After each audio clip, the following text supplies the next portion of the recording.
Hello. Welcome. Don't mind me. Listen, shut up. Everything's fine. I'm not gonna cut this out. I told you, there's gonna be minimal editing. I'm tired. Shh, leave me be. Leave me alone. Kana is sitting nice and cozy with the blanket that I knitted him over his lap.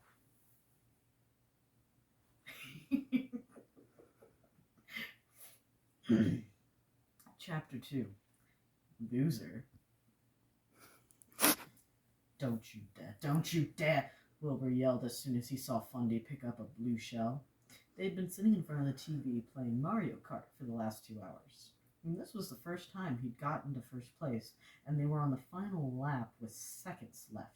I will ground you if you... And then the blue shell took him out, and Fundy and the rest of the racers sped past him. Motherfucker! Wilbur yelled, throwing his controller down. I hate it. I hate this game. This is it. I'm never playing again. You were kidding when you said you'd ground me, right? No, you're grounded. What? No more video games. Go to your room. But Dad... No buts. All the parenting books say to hold your ground, so... The door opened, and Phil came in with Tommy behind him. They both stopped to stare at Wilbur and Fundy in surprise. Wilbur tried his best not to look guilty, but Phil's disappointed stare was hard to ignore. Aren't you supposed to be at the office? Phil asked. Fundy wasn't feeling well, so I took the rest of the day off. That's not true, Tommy objected. Fundy bit someone. I was there. Nuh-uh, Fundy answered quickly. Uh-huh, you bit Goggy. Did not, did too. Shut up. And now you get to play Mario Kart? That's no fair. If I bit someone, you'd probably give them rabies. Wilbur finished for him, ignoring his offended gasp before turning back to Phil. Anyway, Phil, hi. How are you today? Great. You said he wasn't feeling well? Yes, but the other children are very mean. Hurt feelings aren't the same as sick, Will. But do you know what they said to him? It was pretty funny, Tommy added unhelpfully. Oh, shut up, Tommy, Wilbur said. I'll bite you too, Fundy threatened at the same time. I'm your uncle. You can't bite me. I outranked you. That's not how it works. We're basically the same age. Be quiet, nephew. Listen, just because my grandpa adopted you.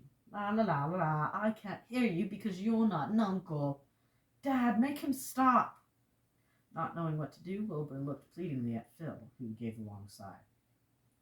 Tommy, just because you're technically his uncle, you don't get to be mean to Fundy. Be a good example instead, okay? He said. I will be the best example, Tommy said with a worryingly wide grin. Good. Now you two go play. I need to talk to Will alone. Tommy nodded. Come along, wayward child, he told Fundy. Uncle Tommy will set you right. Am I good, Tommy? Good, Tommy. Fundy groaned, but followed Tommy out anyway. Tommy. Phil gave him an encouraging nod. Wilbur swallowed nervously. Now that he was alone with his dad, he could feel the lecture coming. They told him his mom went to hell for the sin of creating him, Wilbur said quickly. Isn't that fucked up? It is, yeah, but that's not even... I know, but it's still a really mean thing to say. Did you get on to him? For what? What do you mean, for what? For the biting. See, I'm trying to give Phil a slight British accent because I can't do whatever the fuck his is. Is he Welsh? One of them's fucking one of those. That's rude to say. They're all from Europe. They all have accents that I can't do. The only one I can do is British. So, forgive me.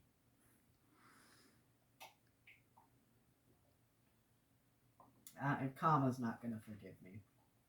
He's shaking his head. He just did that. He's like a pirate. Who's like a pirate? Me?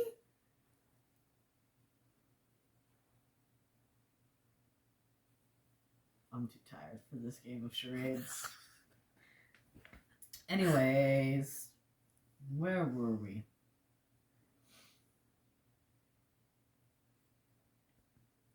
I mean, wait, and you know what else?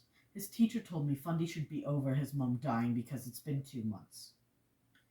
That's okay, that's messed up no matter the context.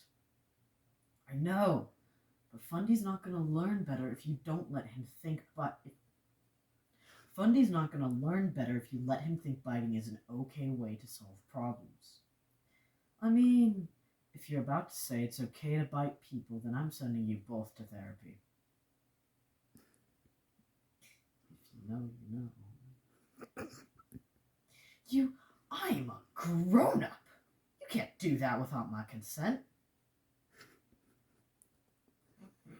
I don't know what that was, but we're gonna ignore it.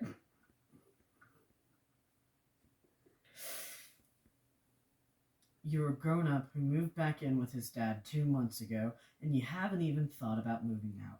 You could go to therapy for multiple reasons. I'm grieving! Phil gave him a look. Wilbur quickly decided that that wasn't going to be the winning argument, so he changed gears. This is an expensive neighborhood, and Fundy's just started school here.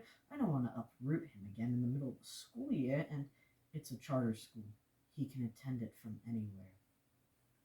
But the buses! Stop with the excuses, Will.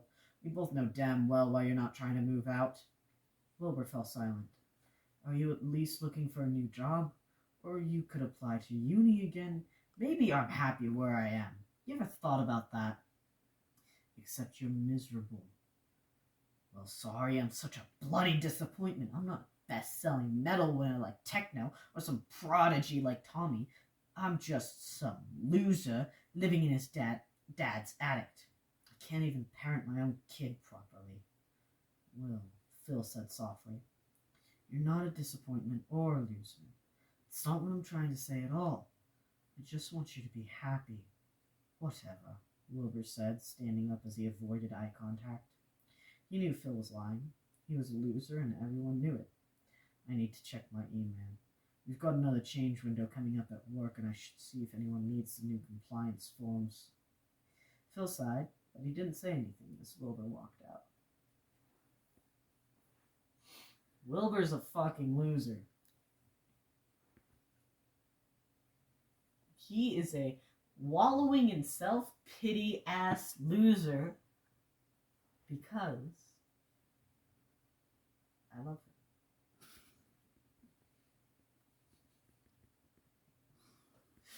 Listen, yeah. I'm sleepy. Anyways,